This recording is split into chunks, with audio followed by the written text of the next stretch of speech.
बिस्मिल्लाहिर्रहमानिर्रहीम। अस्सलामु अलैकुम वरहमतुल्लाहि वबरकातुहू। उम्मीद करता हूँ आप सब खैरियत से होंगे। अल्लाह पाक अपना फ़ज़ल व करम हमेशा आपके ऊपर कायम व दायम रखे।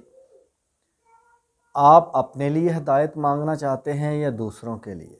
बहुत अच्छी चीज़ है, दोनों ही बहुत ज़रूरी और अच्छी चीज़ें हैं। अपने लिए हिदायत सबसे ज़्यादा मांगनी चाहिए, दूसरों के लिए भी मांगनी चाहिए, ज़्यादा मांगनी चाहिए।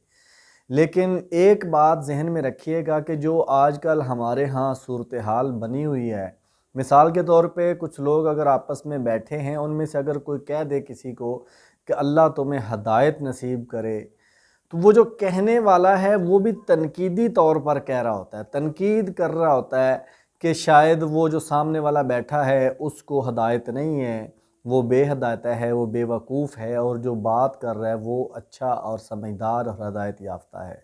वो भी तनकीदी नज़रिए के साथ उसको कहता है कि अल्लाह तुम्हें हदायत दे, और सामने वाला भी बड़ा परेशान होता है और आग बगोला होता है।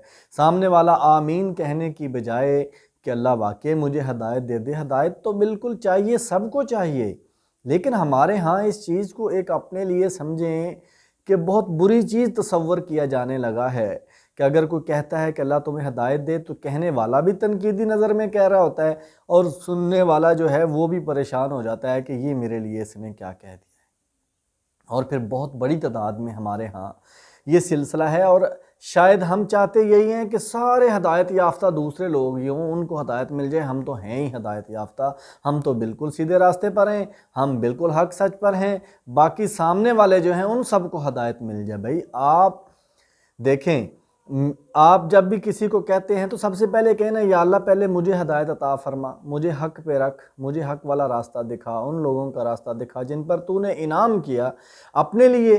जब आप सबसे पहले उनको कहेंगे कि भाई मैं भी अपने लिए हदायत की दुआ कर रहा हूँ, आपके लिए भी कर रहा हूँ, अल्लाह हम सबको हदायत अता फरमाए, और जो हदायत का रास्ता है, जो हक का रास्ता है, उस पर चलने की तौफीक अता फरमाए।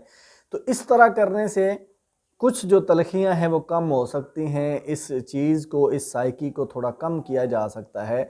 और जिन जिन लोगों तक ये पैगाम पहुंच रहा है, आप तक ये बात पहुंच रही है, तो इसको ज़रूर सोचिएगा कि अगर कोई बंदा आपको चाहे वो तनकीदी नज़र में भी कहे कि अल्लाह तुम्हें हदायत अता फ़रमाए, तो बिल्कुल आप उसको खंदा पेशानी के साथ, खुले दिल के साथ आमीन कहकर कबूल कर लीजिए।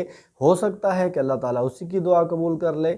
हदायत तो चाहिए, कमी कोताही हर चीज़ इंसान के अंदर मौजूद होती है। तो अगर अल्लाह की तरफ से हदायत नसीब हो जाए तो हमें और क्या चाहिए? हमें तो और कुछ चाहिए नहीं, यही हदायत ही चाहिए, हदायत का रास्ता चाहिए। तो इस चीज़ से परेशान होने की ज़रूरत नहीं है, बल्कि इसको खुले दिल के साथ कबूल करने की ज़रूरत है। अल्लाह ताला आप सबका, हम सबका हामी और नासिर हो। Thank you very